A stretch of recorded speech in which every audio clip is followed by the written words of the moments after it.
he was like, I can't be around the kids because I can't control myself. I can't stop the roid rage. I have absolutely no filter in a good and a bad way. I don't take boundaries very well.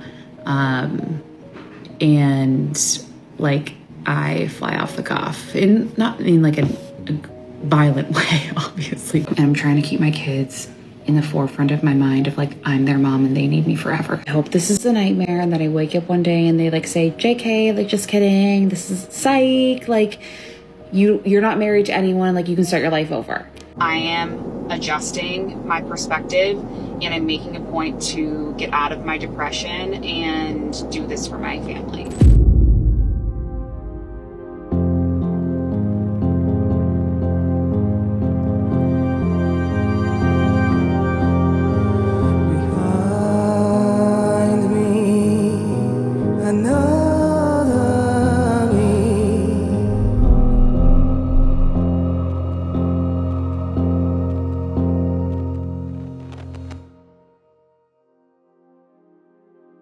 By the way, this is Dark Case, and you can call me Jack. I bring you rare and unseen true crime cases, as well as other things that you may later regret knowing, with multiple uploads every single week. So if all of that sounds like your kind of thing, then make sure you join the Dark Case family now by hitting subscribe and turning all notifications on. And now for today's silly little question. Do you consume caffeine? And if yes, how do you like to consume it? Let me know down in the comments. All of your supports over on Patreon, as well as right here via channel memberships on YouTube, are so appreciated, and I really can't thank you all enough. However, of course, thank you. But now, on with the video.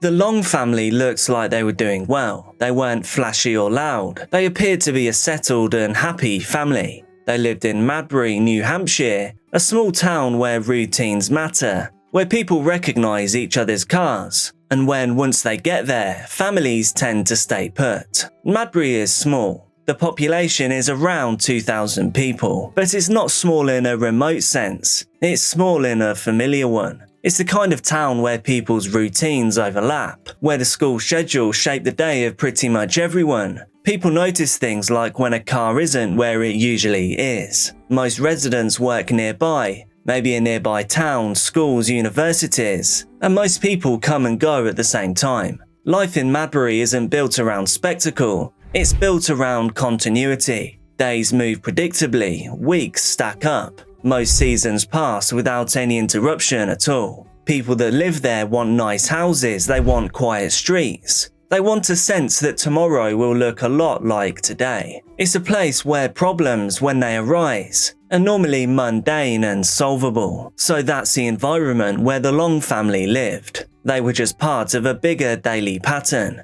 which is why for so long nothing about that street or that house or that family really stood out at all.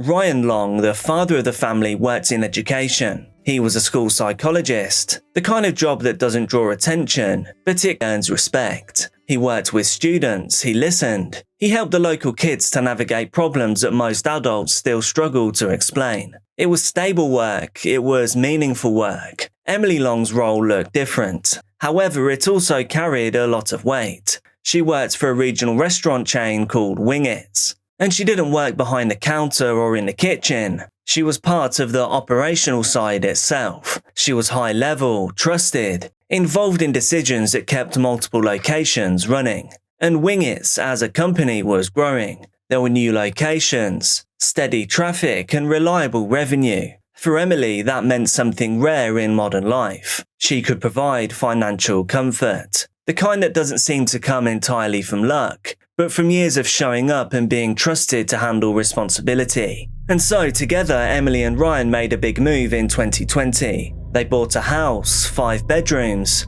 It was located on a quiet street, and it had plenty of space for a growing family. At the time, that home was valued at over $650,000. And a number that big in this situation matters. It represents an arrival at a dream. This wasn't a starter home. It was the house that you buy when you believe the hardest part is over And now you can settle down into a comfortable rhythm. Morning routines, school drop-offs, work schedules. 3 kids all at different stages, each one with their own needs and their own noise. But there were no issues that stood out and nothing to raise concern. Emily, like most of us, shared photos online. Holidays, vacations, weekend outings. Small moments that mattered, like when the kids were smiling in the backyard. Ryan was often in the background. She just captured their normal life. To the neighbours, the Long family were the kind of family you didn't have to worry about. The kind of family that you assume are just okay. People saw an attainable success. 2 loving parents with good careers, a solid home. Children who appeared healthy and cared for. A family that looked finished. From the outside, there was no obvious tensions. There was no sense of urgency, no looming crisis hidden in plain sight. Just a household doing what most of us hope to do. To build something, to hold on to it, and to keep on moving forward. And for a long time, there was no reason to believe that that would ever change. However, change would come with one word: glioblastoma. It arrived quietly, folded into a medical appointment, spoken carefully by a doctor, someone who must have already known there were no easy versions of what would come next. Glioblastoma is aggressive, it's unpredictable, and it doesn't come with reassuring timelines. And yes, it does seem that there are treatments, there are plans. However, right now, there is no outright cure. And life being what it is, when father of the family Ryan was diagnosed, life didn't and couldn't just stop. Ryan still went to work when he could. Emily still showed up for wing-its. And the 3 kids still had school routines and many questions that needed answers. From the outside, it looked like the family had absorbed the news and kept on moving. But inside the house, everything was changing. Medical appointments began filling the calendar. Follow-ups, imaging, medication schedules. Time that used to belong to the family was now divided into appointments and waiting rooms. I was thinking a lot today about the different videos that I've posted and the different things I've talked about. And while they're all authentic and true, they are quite melancholy, if you will. And I feel like a lot of it is like, woe is me. This is going to be so hard for me. How am I going to navigate all this stuff for me? And I feel like I've forgotten the root reason of why all of that really does make me sad. And I wanted to talk about that. And it really is more of why I'm obsessed with my husband and how my fear of him passing is the cause of all of these woe is me, feel sorry for me, this is going to be hard for me. So my husband is my perfect opposite. When people say that opposites attract, obviously we have common interests and stuff like that. But when people say that opposites attract, that is me and my husband to a T.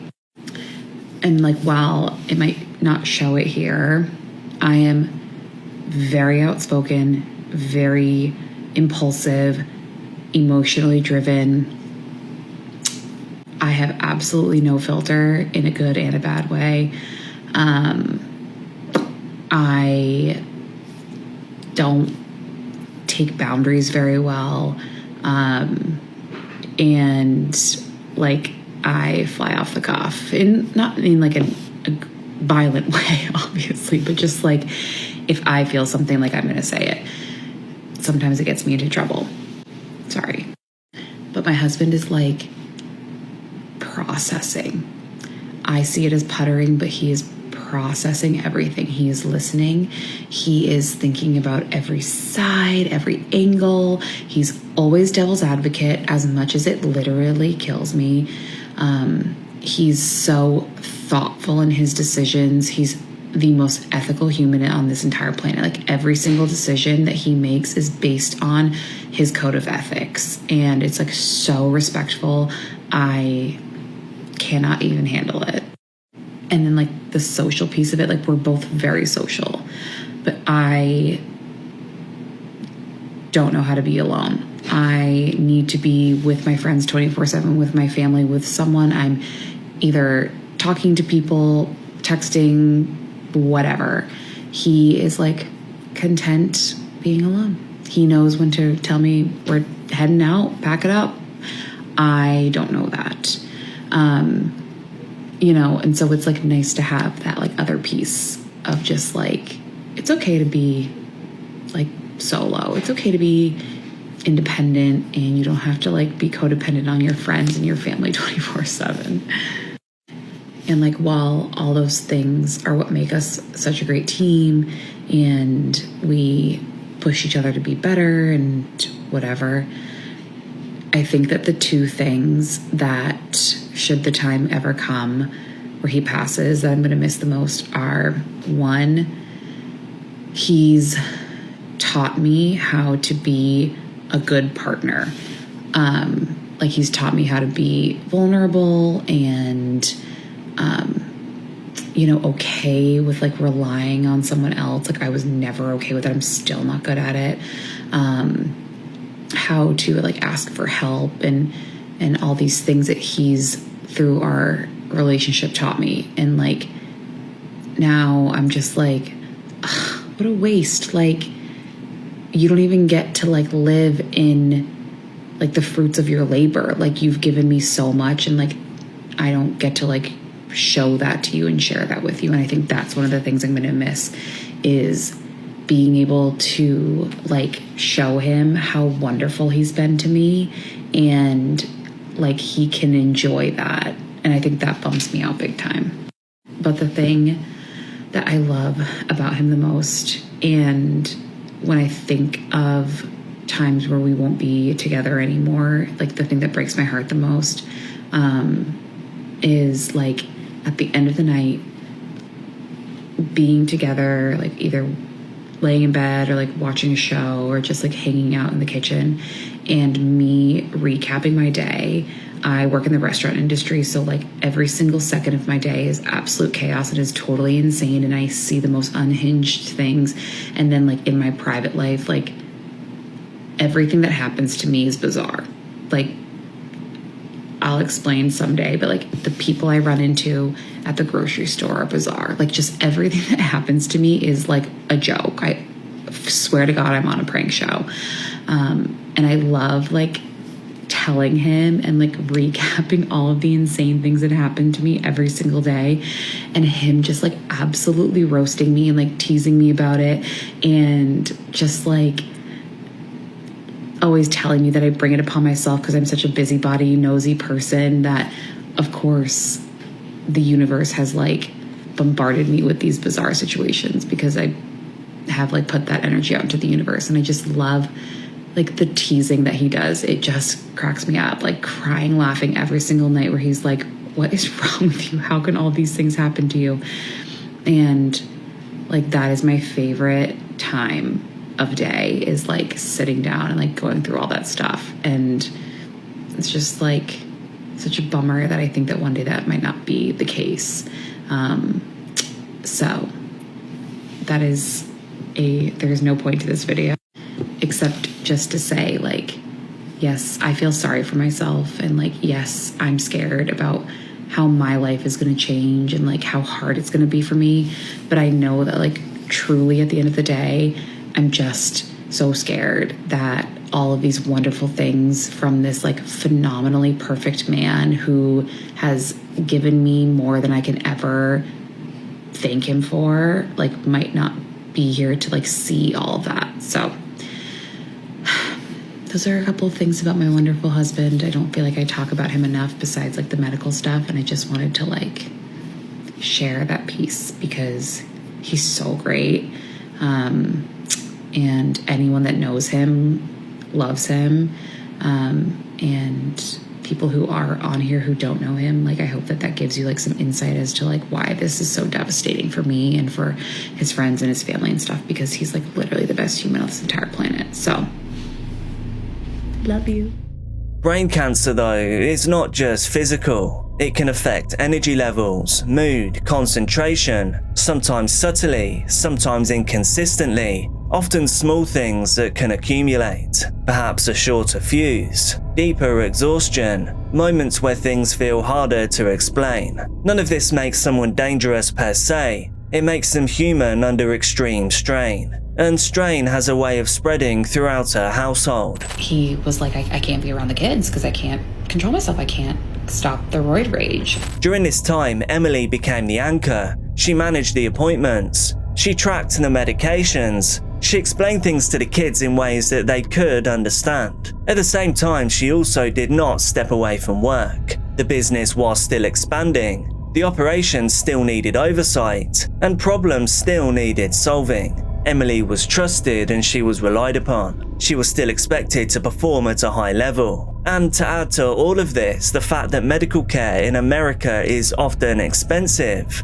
which can mean that often even with insurance, costs still stack up quickly. And add to that things like travel and time off. It really does sound like a rough ride. And there's also a crushing uncertainty about what comes next. And uncertainty itself is its own kind of pressure. What happens in 6 months, in a year? What happens if treatments stop working? What happens if Ryan can no longer work? What happens if Emily has to carry everything alone? These aren't questions that people normally ask out loud. Instead, they sit quietly in the background, just adding extra weight to everyday decisions. And throughout all of this, Emily and Ryan were still parents. 3 kids, different ages, different reactions, different needs. And they all had questions that did need answering. But how can you explain a diagnosis that even adults struggle to fully understand? How do you promise that things will be okay when not only do you not know, but you also believe that things are going to get a lot worse? I know that I owe you guys one more last piece of the update, and I will give you guys that very soon. But I was just thinking about something, and like OG followers will remember, and it just makes me laugh now. And it like, I think back to where I was at the time when I posted this, and like we're just in such a different headspace, and our family dynamics are different and everything. But remember when I thought the keto diet was gonna cure his glioblastoma, and we were like, we're going keto? We're not keto. We are actually the furthest thing from it. It didn't stick. And it obviously doesn't cure glioblastoma. But like looking back, like I know I was grasping and desperate for anything to help, but like I thought that taking sugar out was gonna like stop this. And we're like all just pretending that it's not there.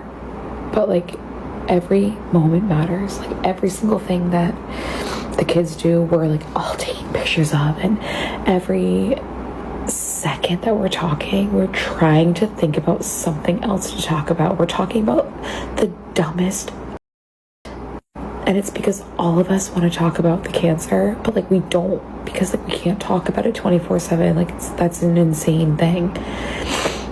So we're just like grasping at straws of things to talk about because we all are only thinking about one thing, but we're like pretending that we're not. And I hate it. I hate it here. Sorry, I had to change scenery because I had a mental breakdown. So bear with me, because like this is so hard. And like no one will ever understand. But I know that there are people that are understanding, because it's just so complicated and it's difficult. And I feel so sad for everyone that has to go through this. I never understood the heartbreak that is having to deal with this as a mom, as a partner. It's so complicated. Because like this morning when I woke up, I thought, I'm gonna feel sad because in the years to come, I'm praying that next year we won't have to say this, but in the years when he's not here, I'm gonna have to do my own Mother's Day. That's how I felt this morning. And I thought, like, that's an insane thing to feel. But then as the day went on, I felt so sad for my kids. Like, my sadness for my kids is never ending. Like, my kids were so excited to give me their presents and to surprise me and to do their cards. And like my heart broke. I was so excited to see them. I was so happy to open my gifts and do all the things. But my heart broke for them because in the years that my husband passes, like someone's gonna have to do that.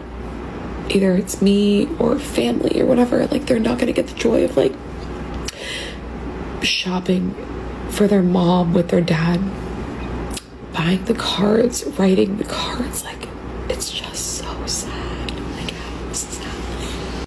I'm sorry, this is so depressing. Like this is the I think about that night while they're sleeping and he's sleeping. And my heart is so broken. Like how could this happen? And I just feel so sad for my kids. All their joy and all their innocence is like being taken every single second by this cancer. And there's nothing that we can do. And I just know that this is like the easiest of the holidays too. And I feel so devastated.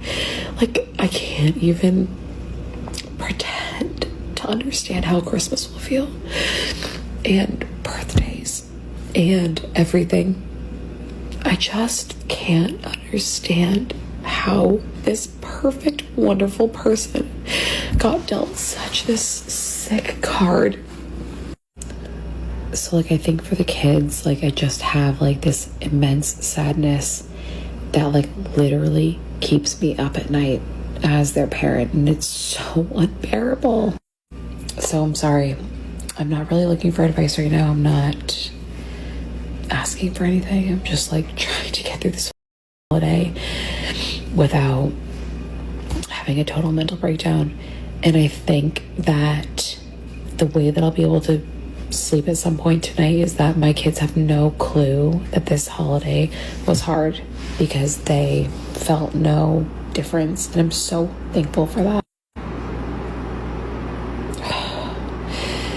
But I think it's just hard as the spouse and the mom to know that their lives are going to drastically change. And I'm thankful on one hand that they have no clue, but on the other hand, like every single thing that happens is so devastating. Every single moment that I watch of theirs, like that is joyful. I feel joy, but I feel like gut-wrenching sadness because I just like pray that every single moment that they have is like not their last one. And like I have hope that, and I know that my husband does too, that we have like many years. But I also don't want to like think that because I don't want to waste time. So like, while I hope that we have 15 years, that would be the best. I hope that we have 2 years. That would be phenomenal. 2 to 3 years. Like how sick is that? But that's what I hope. I hope we have at least 2 years. But I still have to remember that every single holiday, anything could be our last. And like that is so hard. It's so much pressure and it's so stressful. It's so sad, and it's just like so many things. Like what the how am I supposed to handle that? How am I supposed to manage that as a parent? Like how are you supposed to be the person that takes care of all of that? It's so stressful. And like I said, I'm okay. I'm gonna get through it. I'm fine. I'm just having a tough night. But there's other people going through this too. And I just hope that anyone that is going through something like this, exactly this, understands that like someone else is going through it too and you're not alone. During this time, Emily did what a lot of people do. She focused on normalcy, on school routines staying intact, on activities continued where possible. on holidays still being celebrated. All of the normal family photos still appeared online, but now Emily also documented the family's journey as well as her thoughts via a new TikTok account. On this account, she was a self-described brain cancer wife, and it does seem like she was really very open with her feelings at a really rough time. But it turns out, in this case, the pressures were easy to miss. There were no obvious warning signs. It appeared to just be a family adapting. And because at the bottom of it all, Ryan's diagnosis was the most visible change, that naturally drew all the attention. It became the thing that people pointed to when they talked about the family. The hardship, the stressor, the obvious explanation for why things felt heavier now. So subtly, without anyone meaning to, Ryan became the assumed variable, the part of the story that people focused on. And it's easy to see why that assumption feels reasonable. Brain cancer, any cancer, is terrifying, which also means that watching someone you love face it is exhausting. Caregiver burnout is real, fear is constant, but this family did not appear to be facing total collapse. Things were difficult, yes, but they were survivable and manageable. But it turns out, not for long. Hi, it's the long-awaited update that everyone's been waiting for, that I haven't been avoiding giving.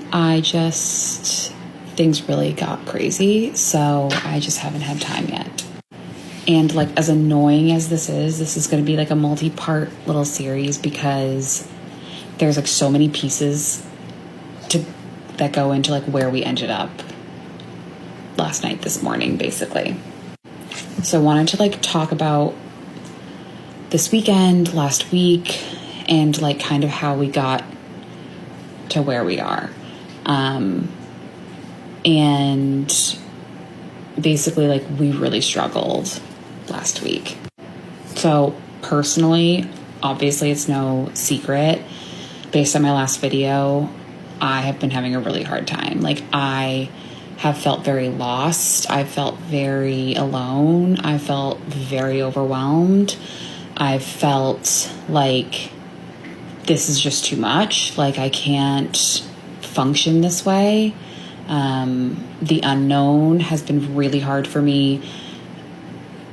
The fear, the grief, everything has been just like culminating into like absolute, it just has felt like a cinder block on my chest. Like, I just haven't been doing very well.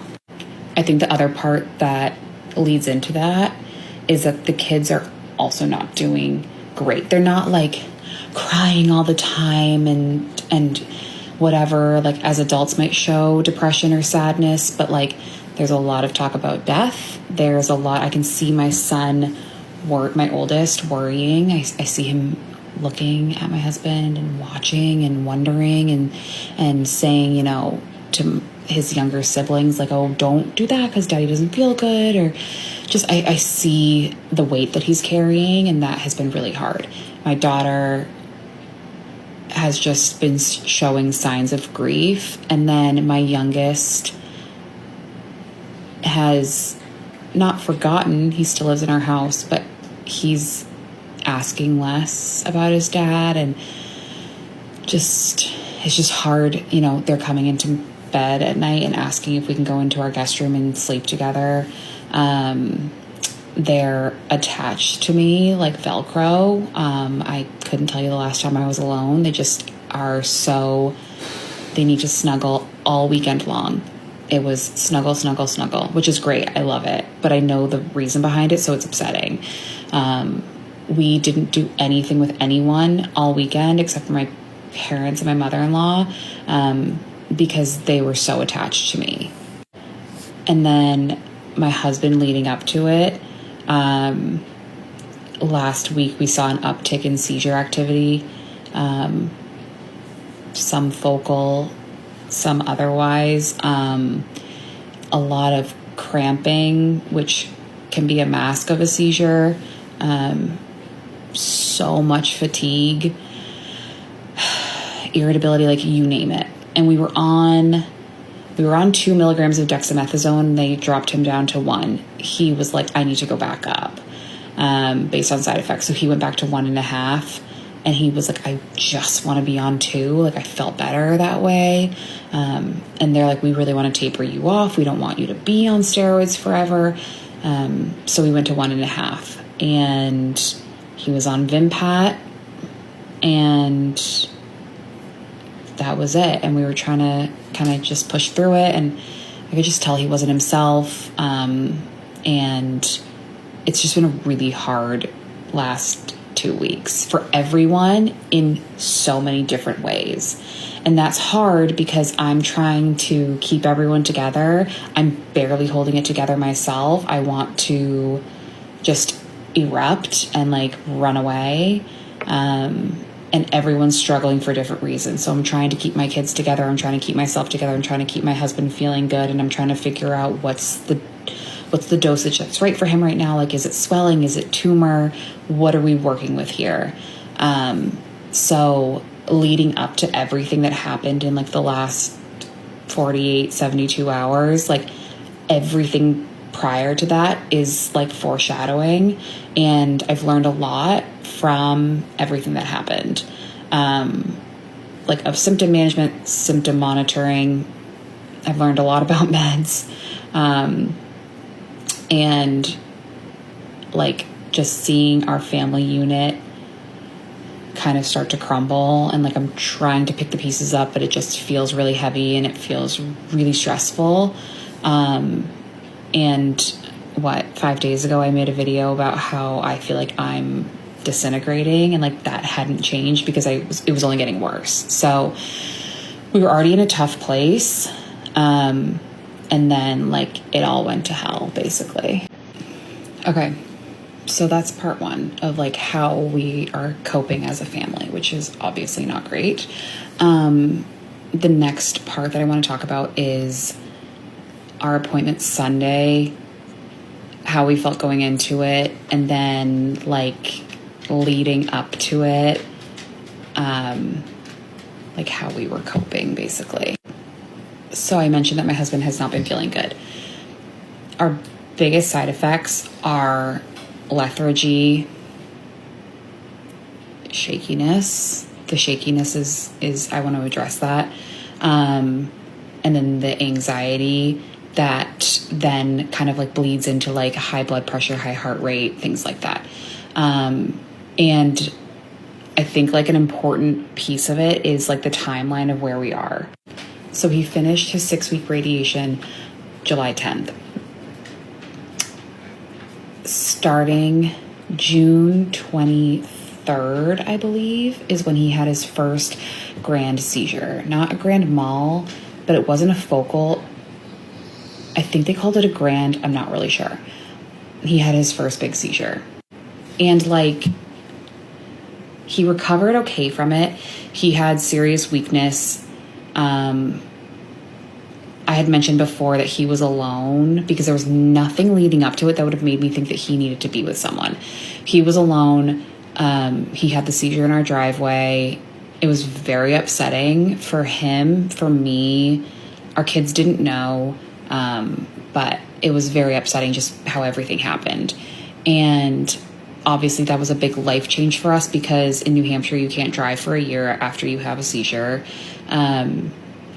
Obviously, I'm not comfortable leaving him alone with the kids, not because I think he would hurt them, but like it's very scary for them. And I don't want them to be in a situation where they don't know what to do and their adult is not responding and so on and so forth.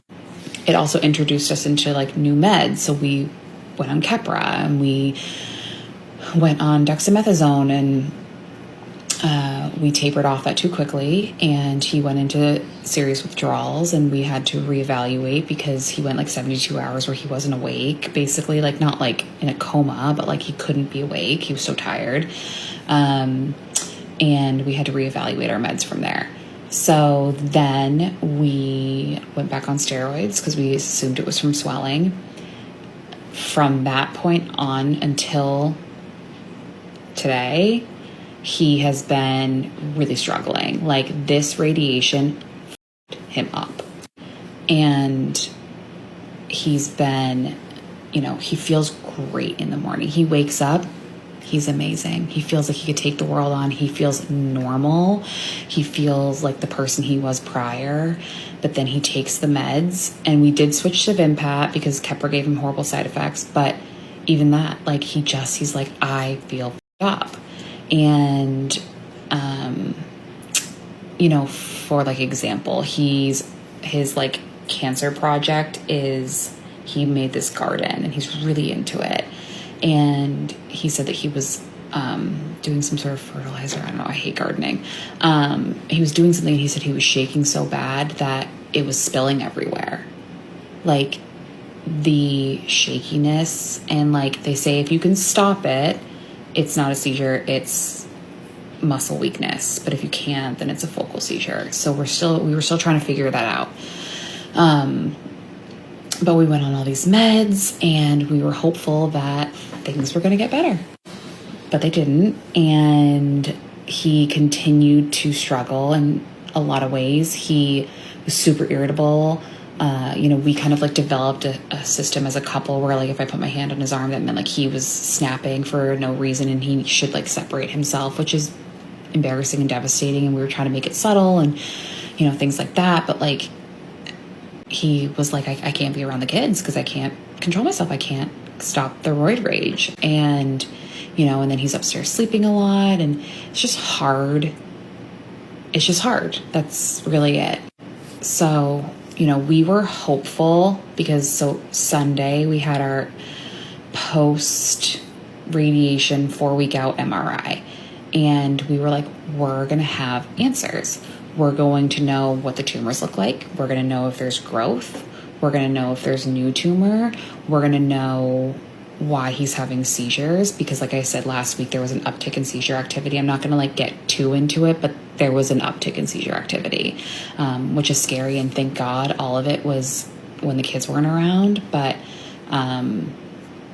it's just hard to have that happen.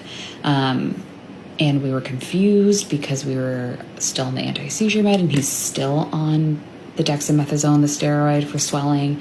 So it was just scary. Like, is it from swelling or is it from tumor? Like, we don't know because we have no clue what's going on. So we went into Sunday being like, we're going to get answers. We're going to have a plan. And we're going to move forward from that. And it just didn't end up that way. And like the last 48 hours, it's just a reminder how quickly everything escalates and that we have no control over anything. We think we're doing the right stuff. We think we're on the right meds. We think we're on the right plan. We're doing the right protocol. Our doctors are on the same page as us. We're being very forthcoming with his symptoms. So like we're doing all the things we're supposed to do. So why isn't this treatment working? And I think that has been a really hard thing for us to just accept it. Like, we have no control over anything, and no one knows anything about glioblastoma. They know nothing, and they admit it. And that's the hardest part. And it's not at a fault to doctors, and it's not at a fault to science. They're doing the best that they can.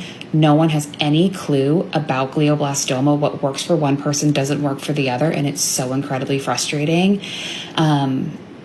And I just hate it, basically. So, part 2. Now we're going to go into part 3, and we're going to talk about yesterday, which is the juiciness that everyone wants to hear about. Okay, hopefully the last part. I'm sorry. I hope that you're all still on this journey with me, because this is the juiciest part, which is why everyone's here. So we did the MRI on Sunday, and I learned a lesson, which I won't change my behavior, but I learned that it's upsetting, is that they send the MRI results before your appointment. So we got the MRI results, and from what I saw, so like if this isn't the side of my husband's brain, this is his brain. The tumor was right here. This is like his face. It was right here. It was big. And they removed it. It was a lot of cyst liquid and then tumor all the way around the cystin liquid. So it was right up here. I saw the MRI results, and there looked like a big white mass, and it was right around here. So in radiation with this standard of care, there's something called proton radiation, which is very targeted, and it's very specific, and they're targeting one area, one tumor, one very small area. For standard of care with glioblastoma, they don't want to do that. And the reason is because glioblastoma is so aggressive that if there's one cancer cell left, which there will always be, and that's important to understand, the cancer is going to come back, and it's going to come back full force. So they want to do radiation with, like, it's called spray or a radiation field, where they do outliers, a big outlier of radiation on this one area. So that way they are getting anything that's around it that could be cancer. But because of that, it's really hard on the brain because they are targeting areas that are not sick, that are not unwell. And that part of the brain is like, why are you doing this to me? And the other piece to understand is that there's something called the blood-brain barrier. And that is the reason that brain cancer is so hard to treat, because the brain has developed this system to protect itself. But in doing so, it's preventing itself from being healed from this cancer. It's very hard to penetrate the blood-brain barrier. So my husband has really struggled the last 4 weeks, the last 2 weeks of radiation, actually 6 weeks, the last 2 weeks of radiation, and then the 4 weeks post-radiation. He has had seizures. He has been exhausted. He has had to go up and down on doses of stuff as we've figured it out, because there's no exact science to it. So we had the MRI on Sunday. I saw this tumor, what I thought was a tumor, and it looked dense. It looked in a different spot, and it was very scary for me. In my mind, I had convinced myself he has an entire huge new mass in addition to the 2 tumors he already has, because the tumor in his original spot has grown back. It's small compared to what it was, but it has grown back. And then he has a secondary spot already, and the radiation does not shrink the tumor size. It just is supposed to halt growth. So yesterday we were supposed to go in the afternoon to Boston for our MRI follow-up. And we were not excited, but I was excited to go and talk about it. And regardless of whatever the outcome was, I'm prepared for the worst. I was ready to leave with a plan of action, whether it was continue on standard of care, go back to the drawing board, have another surgery, whatever it may be, because in my mind, I saw that new tumor. I figured we were in a worse spot than we were before. And it just all went to shit. So I was doing a couple of things for work in the morning, and then I had just pulled into the grocery store parking lot right by our house, about 5 minutes regular drive to our house. And I want to tote on an app that I think is essential to anybody who has glioblastoma or has seizures at all. This app has changed our life, and it saved my husband yesterday. So it's called Epicenter, EPICENTER. And it is an app that my husband has on his Apple Watch, and it is a seizure app. So sometimes I do get false alarms when he has a spike in blood pressure or heart rate, but he's able to deactivate them if they're not an emergency. But it alerted me that my husband was having a seizure. I got an alarm on my phone that said my husband's name, shaking. So I instantly called him, and also the app also calls you. So I get the alert, my husband is shaking. I get a phone call, and it says my husband's name, John Smith, needs help. John Smith needs help. John Smith needs help. And then it hangs up. So it gives you 2 alerts, and it is constant. So because I had gotten a couple of false alarms before, I called him, and he didn't answer. I peeled out of that parking lot. I got there in, I think, 3 minutes. I 75 down my small town road. Sorry to anyone that was on a walk. If you saw me, now you know why. I got there so fast. As I'm driving there, I called 911 because whether he was having a seizure or not, fine. If he wasn't and it was a false alarm, okay, that's fine. I'll get there and I'll tell them I'm so sorry it was a false alarm. I get call 911, dispatch is getting everyone going, and I run into the house. I'm calling him, husband, not answering. I go upstairs, he's not in our bedroom, and then I see he has his own bathroom, the light is on in there, and I said, husband, and he said, yeah, and I said, oh my God, I thought you were having a seizure, and he said, I am. He was coming out of his seizure, and he was able to communicate to me that he was. But the hard part is that he had realized he was having a seizure in the bathroom and laid himself down, but he was blocking the door. So I had to shove the door in. I got in there and I was able to help him. I'm holding his hand. I'm telling him it's okay. I have my hand on the back of his head. And I'm talking to 911 and, you know, I'm saying, you're okay. You're safe. I'm here. But like, there is nothing worse than seeing your partner having a seizure. And he was at the tail end of it, and it still haunts me to this day. So because we live in a small town and I'm from this town, my husband has lived here for a long time, we are so lucky that we know so many people. So like, for example, one of our very good friends is a firefighter in the next town over. Because I was on the phone with 911, I didn't see his text to me, and he said, Em, I'm coming to your house. I heard the call. I'm on my way. I'm going to beat the EMTs. And like, I just can't. Like, I can't explain to you how much it meant to me that, like, I'm scared. And the bathroom we were in was hot, and my husband was like, I need to get out of this bathroom. It's too hot. So I'm trying to lift him, and I'm lifting dead weight because he just had a seizure, and I'm trying to move him, and I'm trying to get the door open and whatever. And I just hear our friend's voice, I'm here, where are you? And I'm like, I'm right here. And to see our friend in his firefighter uniform walk in and like the relief I felt, like, okay, help is here. Like, we're going to be okay. And he was like, I got it. Just step away for a second. And he took over and he did. I just, like, I can't be more thankful. So then our chief of police comes, our chief of fire comes. We live in a very small town. All of our EMTs came who've helped my husband before with his last seizure. I've gone to high school with some of them. It was a full house. I'm just so thankful that they were so responsive and they were so helpful. So I'm going to have to do another part. I'm so sorry. But I just think that that app saved us, because if we didn't have that app, I would never have known. I would have been grocery shopping, like living my best life. And he would have been in that hot, small bathroom. He couldn't reach his phone. It was away.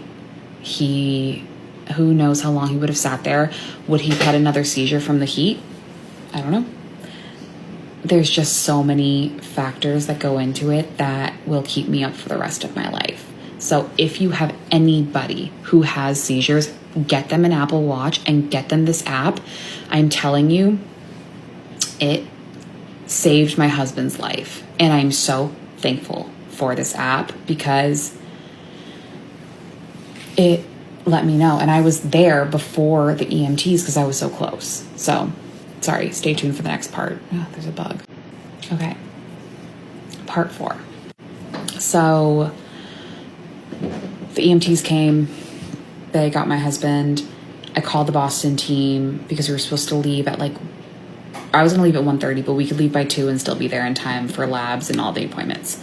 I called them and I was like, do you want them to take him to the ER or do you want to just have him come? And we decided as a group that they would take him to the ER and that we would go from there. So they took him downstairs. It's just hard to see the person you love have to be helped downstairs, get him on the stretcher, get him onto the ambulance, and then go away. And thankfully, obviously, our friend was there and he was the most amazing support person for me because I wanted to crumble into a ball and die. But he was there for me. They took him away. I was able to talk to this is totally separate. I was able to talk to our chief of police and our chief of fire and just say, I would like to do an exercise with our kids where they like call 911 and like someone from our town asks them the questions dispatch would ask them, explains to them how to behave, like to be calm. Not that my husband is going to be alone with them, but like God, should it ever happen and he does have a seizure, they'll know not to be scared and they'll know what to do. So stay tuned for that because we're doing that next week. So they took him to the hospital. I grabbed clothes and I went to the hospital and I was very explicit. Like, I need us to be out of here by 2 p.m. Please, I'm begging you. It was like 12:15. So at first they were all like, no, there's no way. I bamboozled them into expediting the CT. They expedited the CT. There was no bleeding. Our ER doctor saw my husband's MRI, and I guess it was a blessing and a curse because obviously he doesn't know what we're going through and he doesn't understand like our course of treatment. So he saw the MRI and he sees tumors and swelling and he's like, this guy's brain is up. This guy needs to go to Boston. So he came in. So I already think he has a new tumor. This guy comes in and says, I'm discharging you immediately so you guys can get to Boston because I think you need to talk to your team about your MRI. I'm very concerned about it. So I see a new tumor. This ER doctor says this lesion is larger. It's growing compared to your previous MRI. You need to go. They discharge us and we go to Boston. We're anxious the whole time, the whole drive up. I'm like listening to, I don't know if you guys ever heard of Armchair Expert. We listen to Armchair Anonymous when we're stressed to like alleviate some of the stress. It's like kind of humorous and like humanity. So we were listening to that, trying to forget. And we get to Boston and we meet with the team. So we had the last appointment of the day. And my feeling is either have the first or the last. And I used to want the first so we could get it over with, but I only want the last appointment of the day from now on because we were able to have so much time with our team. We talked to them for over an hour, which I think is an anomaly. Like, I don't think that many neuro-oncologists give that much time. But I had 16,000 questions and I wasn't letting her leave, so regardless, it doesn't really matter. But our finding from the MRI is that the swelling is so severe that they couldn't decipher tumor from swelling with confidence. And that is really important to note. So she said, I can't tell if the tumors are larger. I can't tell if they've halted growth. I can't tell anything because the swelling is so severe. And she showed it to us and it crossed midline. It was the entire side of his left brain and it was overwhelming. So I'm not surprised that he's having seizures, that he's exhausted, that he's experiencing all of these symptoms because she said the swelling was so bad. So because of that, we have increased his Vimpat. We added a second anti-seizure med called Onfi, which is similar to like an Ativan. So he'll take that at night because it can make you really tired. And we have increased his dex dose to 4 milligrams. And in hopes that it will reduce the swelling and that his seizures will stop. We're hoping. But we are supposed to go back every 2 months at this point for MRIs. She said she doesn't feel safe or comfortable with that, and she would like us to come back in a month. So our goal for the next month is to reduce swelling. And like, it's anybody's game. Like, there's nothing we can do. You can't drink extra water and reduce swelling. Like, it is time, rest, Western medicine, and hopes. So if you have another alternative, please send it because I'll do anything. It was very alarming to see the swelling and to see how it's affected him so greatly. But I will say, even just being on the 4 milligrams of Dex, like, he feels it big time.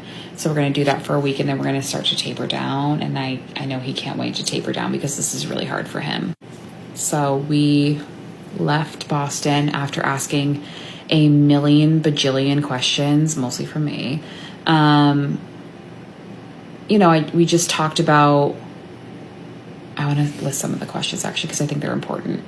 I asked questions like, at what point, if he has more seizures, do I not need him to go to the ER? When can he stay home? What signs and symptoms should I be looking out for now that we're going to start chemo again, which we're starting the chemo pill next week, which is very tolerable, but what are the signs and symptoms that are concerning? Because obviously seizures right now are a sign of swelling. Is there a point where they're a sign of tumor? What can we do as far as preparing the kids? Is there a likelihood that he could pass away from a seizure?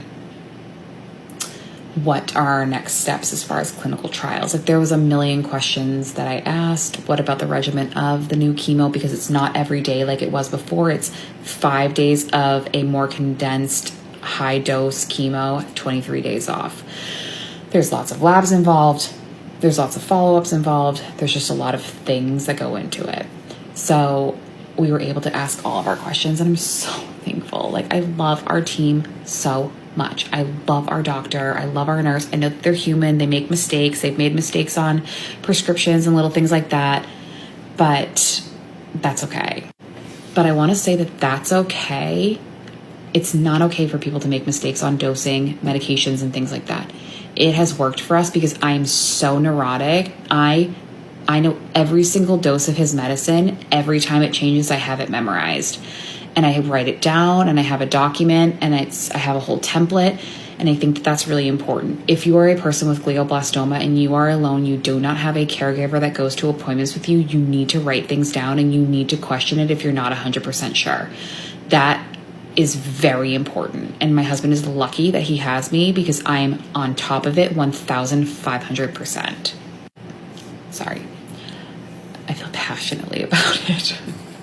But we left the appointment, we got the meds we needed, and we stopped for dinner on our way home. We haven't had dinner alone since his tumor was found, so April, whatever. And then we went home and we snugged with our kids and we went to bed. And it was very hard, but I'm glad that we have a plan, and in 1 month I will have a better update. But I also wanted to shout out my parents who stepped into this role of secondary caregiver and secondary parents without even questioning it. And they do everything I could ever ask them for and more. They love my kids more than anything. My kids feel no missteps if we're not there. My parents are very comforting to them.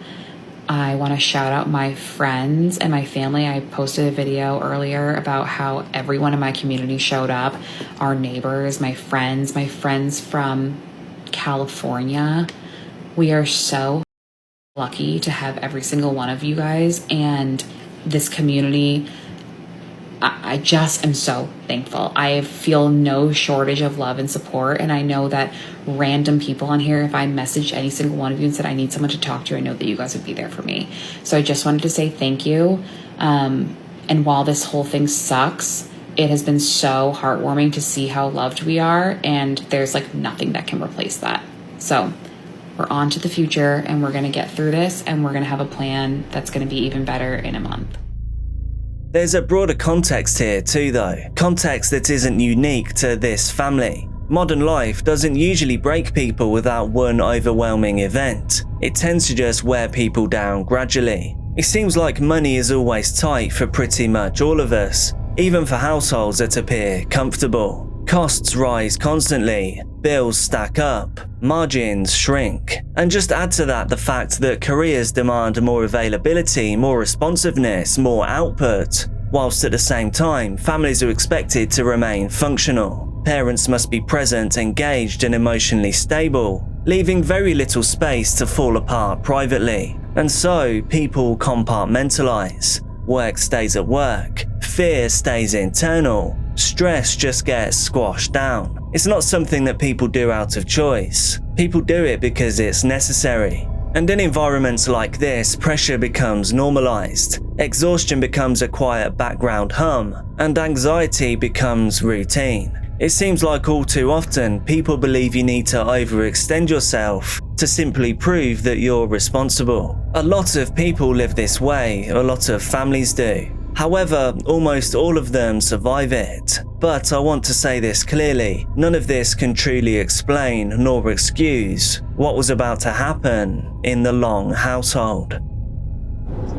Okay, I put makeup on and real clothes for the first time. Basically, makeup since we went to the Cape in July, and real clothes in God only knows how long. So I'm trying to get myself out of this rut.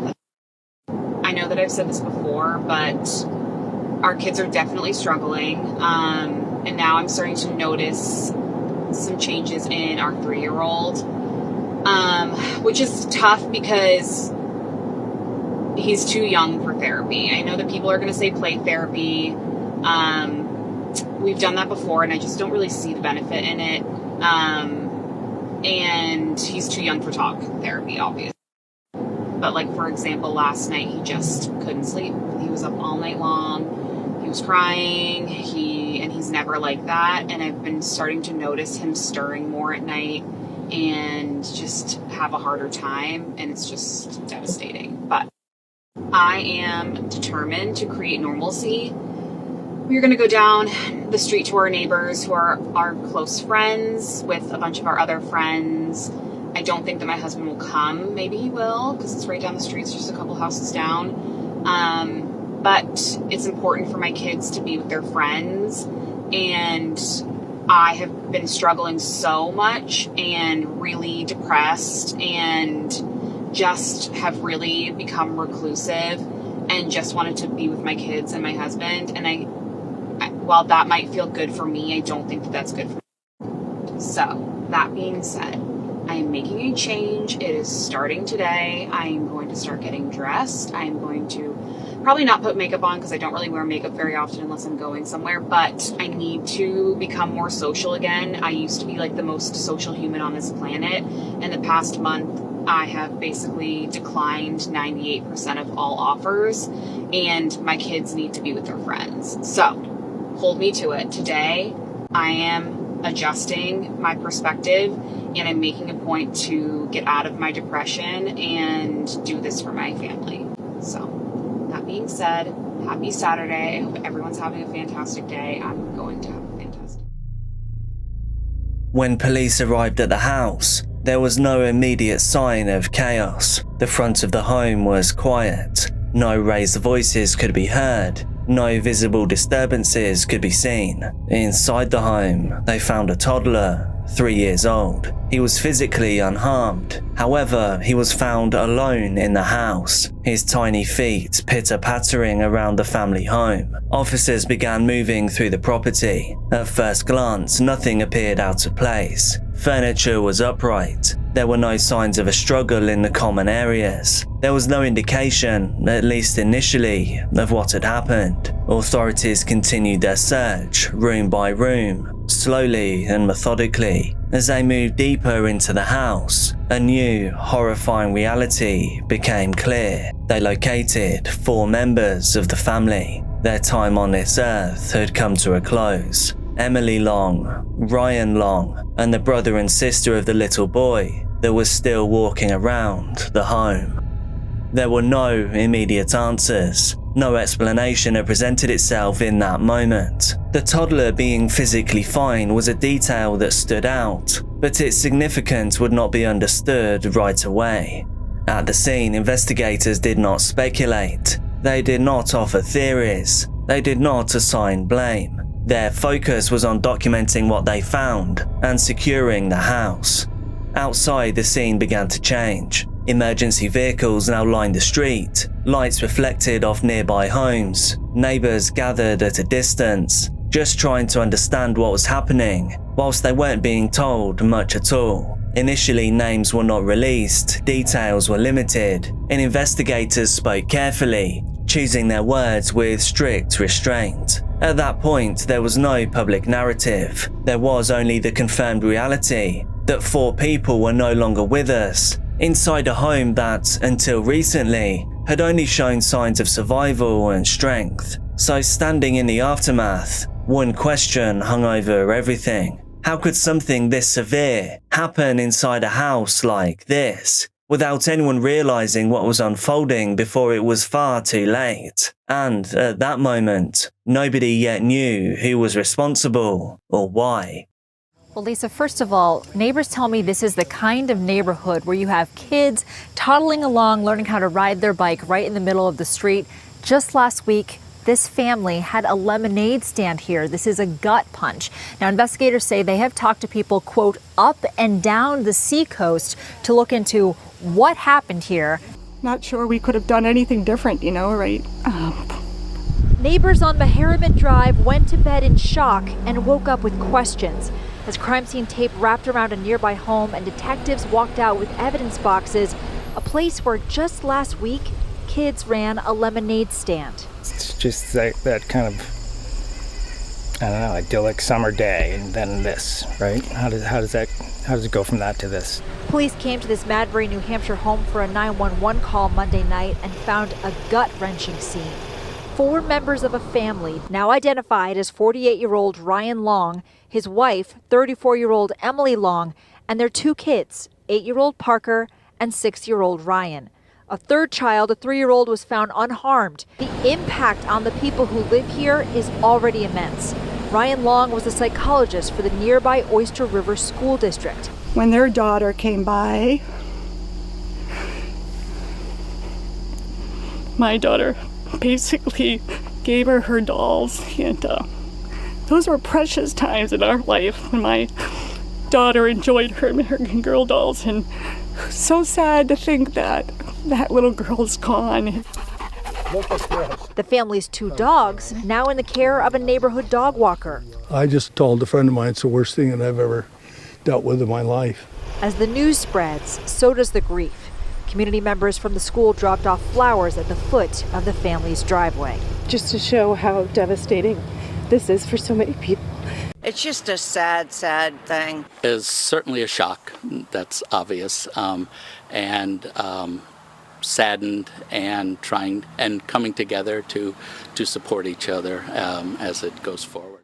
After the Long household fell quiet, for this story to keep on moving forwards, we actually have to go backwards. Investigators didn't begin with theories. They began with records, bank statements, payroll logs, internal accounting. They reconstructed timelines, not just days, but months and years. And as they did this, Emily Long's role at Wingits came into sharper focus. She wasn't just an entry-level employee. Emily worked in operations. She was trusted with a high level of access. She had oversight. She had responsibility across multiple locations. Her direct supervisor was Derek Fisher, the owner of Wingits. He was somebody that had worked with Emily for years, someone who relied on her to keep the wheels on the operation. As records were reviewed, discrepancies began to appear. Money that should have been in company accounts was missing. And this wasn't just a once or twice thing.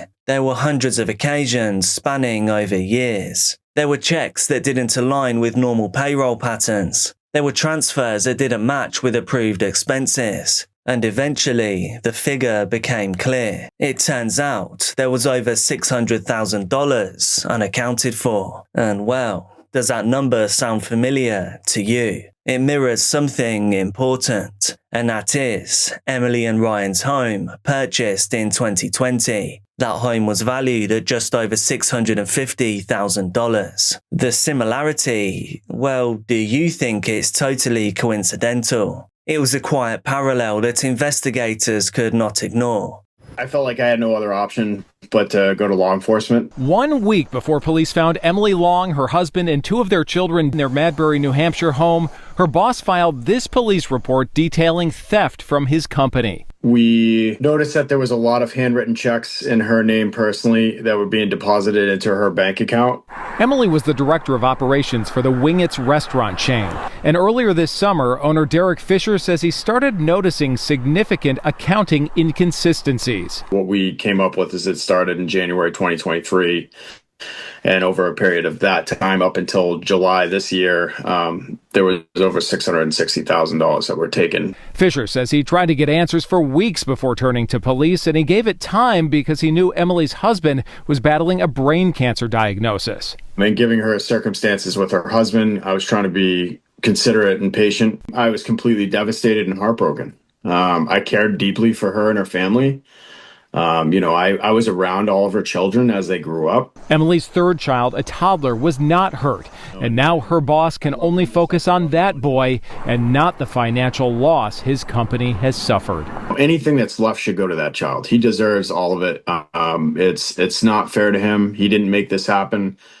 Around the same period, another part of the story resurfaced. This was Emily's social media presence. Months earlier, she had begun posting videos online. They were mainly just capturing her own thoughts, as she spoke openly about Ryan's diagnosis, about her exhaustion, and about her fear. At the time, those videos were received as vulnerability, a spouse just trying to cope, a mother just trying to stay steady, all while her family faced something overwhelming. But nothing about those videos raised alarms, until, in hindsight, people now watch them differently. I'm trying to keep my kids in the forefront of my mind of like, I'm their mom and they need me forever.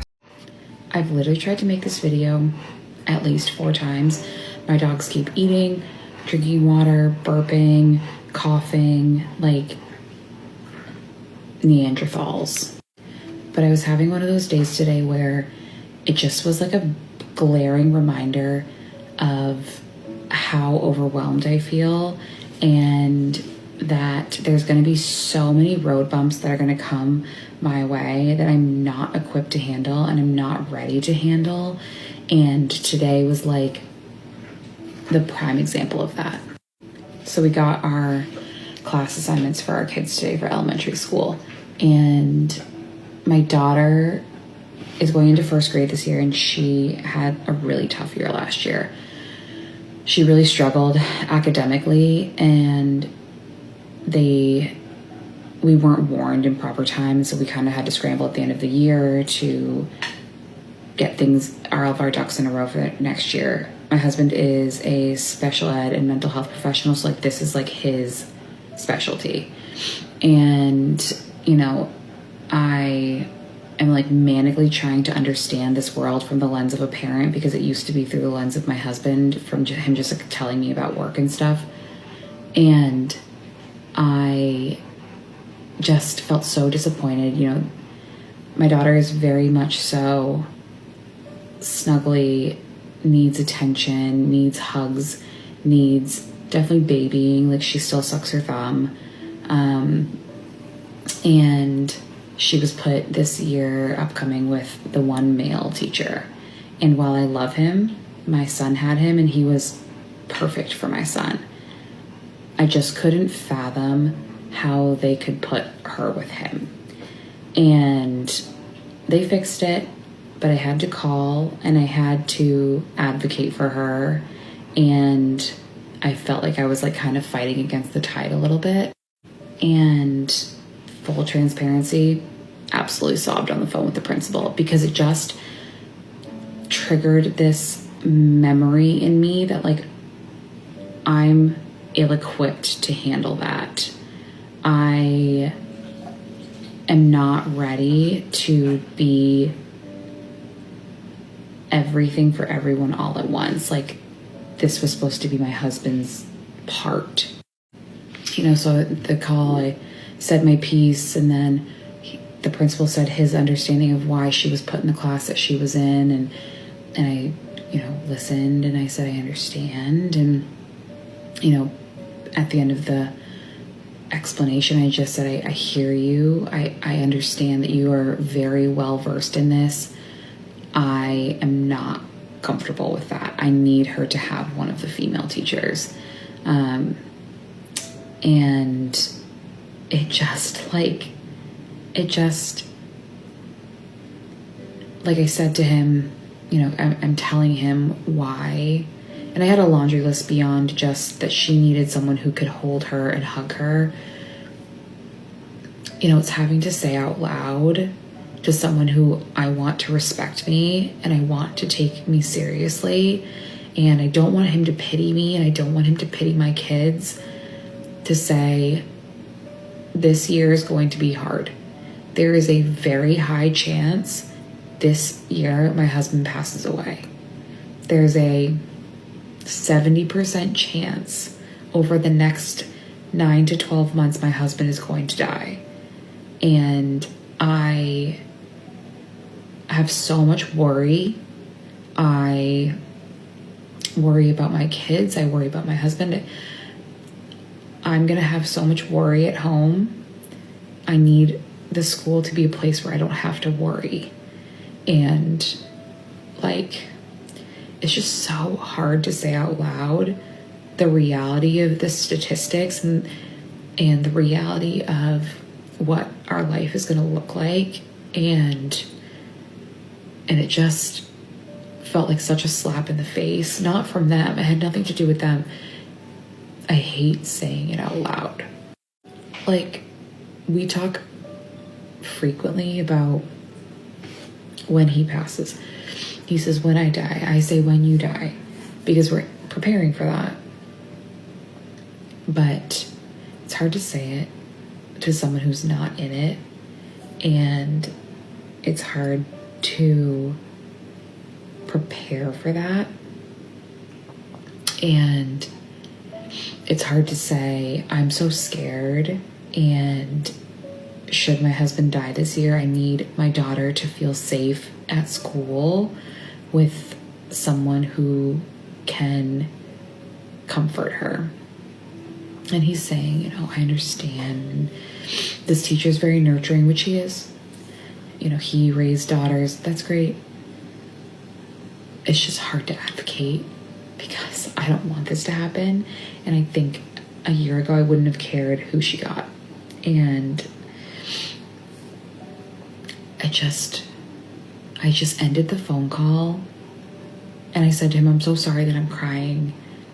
And he was so sweet about it. But it's just, I just am so worried. And I just worry for her. I worry for my sons. And I just hated today because it's just a reminder of what is to come, and that as these road bumps happen, that I have to navigate them by myself. And I just am so sad for my kids. And it's nothing about the school. Our school is absolutely phenomenal.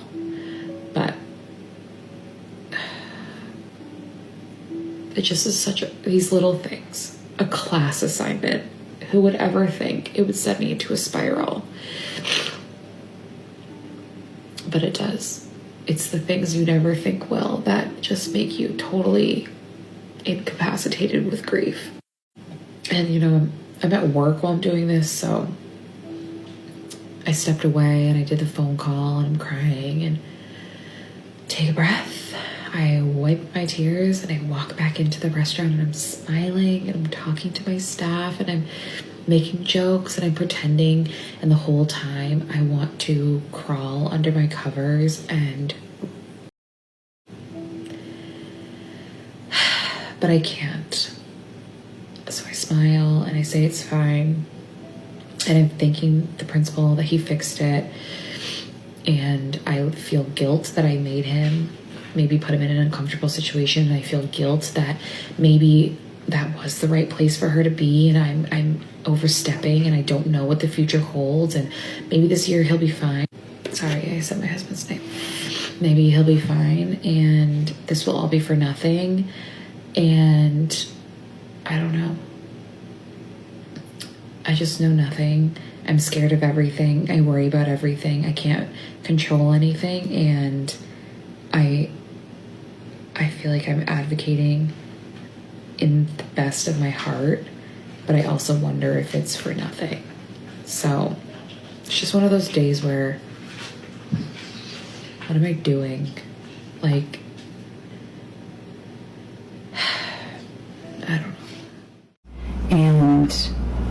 feel like we've been sitting ducks ever since, and it's very infuriating. And for people who know me on here, they know that I'm like a pushy person. Like, I get what I want when I want it, within reason.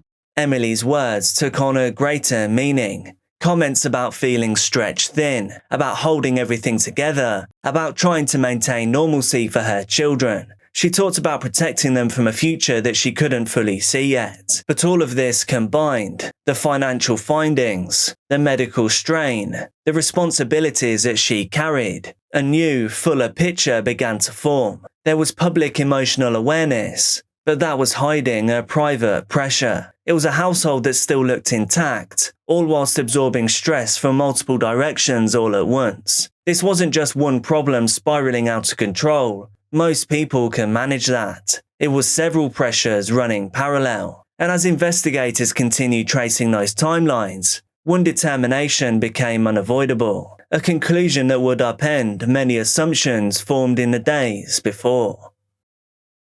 Up to this point, there had been an unspoken assumption, not stated outright and definitely not confirmed, but quietly expressed in early online discussions. It was that whatever had happened inside that house had centered around Ryan, his illness, his diagnosis, possible changes within his brain. But as investigators finalized their findings, that assumption just didn't hold. And according to official determinations, the weapon involved in this event, it did not belong to Ryan. It belonged to Emily. And that single fact started to change the narrative. And investigators would later determine that Emily had access to that weapon, that Emily had taken it, that Emily had pulled the trigger, that Ryan's end was ruled a homicide, and so were the other two. However, police determined that what happened to Emily happened by her own hand. There was no ambiguity in the findings. There was no competing versions. To the police, there were no unanswered questions about who had pulled the trigger. So any other theories collapsed in an instant. The illness, the visible struggle, the story that people thought they understood, none of it seemed to explain what the evidence showed. And now suddenly, every detail from earlier in the story now felt unstable. Nothing really seemed to point in one direction. The social media posts no longer fit a simple narrative. The images of the happy family, they became impossible to hold on to. This was not the story that people expected. There was just an official record that refused to match the assumptions that some had made the days before. And now suddenly, every assumption fell apart. Once investigators released their findings, the story didn't resolve. Instead, it took on a life of its own. Online, reactions are one of the few certainties in modern life. Immediate, emotional, and often polarizing. One user wrote about the survivor, "I keep thinking and hoping that he is too little to fully grasp what happened. Hopefully he didn't see anything and he was just locked in his room. He will of course wonder where his mum, dad and other siblings are, but hopefully he has good family that will take care of him and not let this hurt him or his future. Someday he is bound to find out, but hopefully he will get to enjoy his childhood without the guilt or trauma." Another speculated on who did this. "I initially thought she may have done this because the husband received terrible cancer news and she was trying to save them from pain." And that is a theory that many still hold. It even seemed to be strangely relatable for some as you trawl through comments. However, as more details surfaced, some people adjusted those theories. The alleged financial investigation now entered the conversation. Another commenter wrote, "Now it seems more likely she was panicking because the theft story was about to become public." Others tried to merge everything into one single narrative. One post read, "I think it was likely a combination of both, the cancer diagnosis and the imminent felony charge for stealing around $600,000. She was facing jail and he was dying. I think she snapped." These explanations felt complete, contained and comforting in a strange way, but none of them were official. They were just attempts to organize chaos. As more people joined the discussions though, certainty seemed to harden. Another user added, "I didn't know about the theft aspect. It doesn't make sense, but it explains something." But explanations that explain something aren't the same as explanations that are actually true. And as threads grew longer and longer, they grew messier. Rumours began to circulate. Some focused on the youngest child. One user wrote, "The fact that the youngest child was left alive and unharmed is haunting." Others, though, went further and further still, and a post appeared claiming, "There's a rumour that she tried to end him too, but thought she did and then did this to herself. This is only a rumour." Another suggested, "Another rumour is that the older two kids were her stepchildren, and only the toddler was biologically hers." That too, though, was quickly disputed. One response pushed back. They were all her children. The oldest was not the father's biological child. Then another layer appeared, saying, "The two older children's biological father was allegedly dangerous, which is why some people think she spared the youngest." The word allegedly does a lot of lifting here. I am just quoting commenters. Remember, none of this was verified. None of this came from investigators. None of it appears in official records. But once things like this are introduced, the ideas never fully disappear. Alongside speculation, there were also moments of humanity. People close to the community spoke up. One comment read, "One of the kids was the goalie on my child's lacrosse team. He was trying to figure out how to explain to his kids earlier this week. I do not envy him." Another replied, "This is a reality of New England communities. Everyone is connected somehow." And then, the hardest thing to explain to a child, "My prayers are with your boss and his children." Attention also turned to Emily's employer. Some expressed anger, others focused on responsibility. One user wrote, "Derek Fisher must be dealing with extreme emotions. Whatever she was dealing with emotionally, the decision was enormously selfish." Another responded kindly, "I hope he knows it's not his fault. Reporting a theft of hundreds of thousands is not optional." And one comment even stood out for Derek's restraint. The fact he isn't trying to recover the money, and instead wants it to go to the surviving child, says everything about his character. Amid all of this, facts became harder to hear. The official record did not expand to match the theories. Investigators could not validate motives. They did not confirm rumours. They didn't pick and choose narratives. They just repeated the same warning, that people should avoid speculation, that this event should not be reduced to one single reason, that such spectacular human collapse is rarely simple. But online, people want answers, they want reasons, they want something that fits neatly into a box. And when those answers don't arrive, they often just build their own. After the headlines faded, after the arguments slowed, after the theories stopped multiplying, all that was left was that quiet house that no longer held a family. A community trying to move forward without really understanding what forwards even is supposed to look like in a case like this. There would be no trial to watch unfold. There would be no courtroom moments where everything clicked into place. There would just be an official record that said what they knew happened, without giving explanations of why in a way that gave real closure. And then there was the toddler. Hopefully he is too young to remember what happened, too young to understand any of this the way that we do. However, the day will come when he grows up, that he'll learn about everything that happened. Maybe he'll learn from news articles, maybe even from a video like this one. But now he is surrounded by relatives that love him, by people trying their best to give him his future back. There could be no statements that make any of this easier, no conclusions that soften the reality, only a shared discomfort by all of us. Because stories like this challenge something pretty basic, and that is the idea that we should always spot something like this coming. That in a household with love, that will always somehow stop things like this from happening. That pressure will just find another release valve before it becomes truly unbearable. This family looked idyllic. They looked like the version of success that people quietly compare themselves to. And then they were gone. No lesson fits cleanly here. No takeaway can settle the mind. Only the understanding that sometimes lives unravel, and they may not give us a moment where everything seems to make sense. Some stories don't end with understanding. They end with us re-watching what's left of Emily's TikTok videos, trying to pinpoint exactly when she decided that this was a viable option. Who knows when that was? Be careful out there, and I'll see you soon.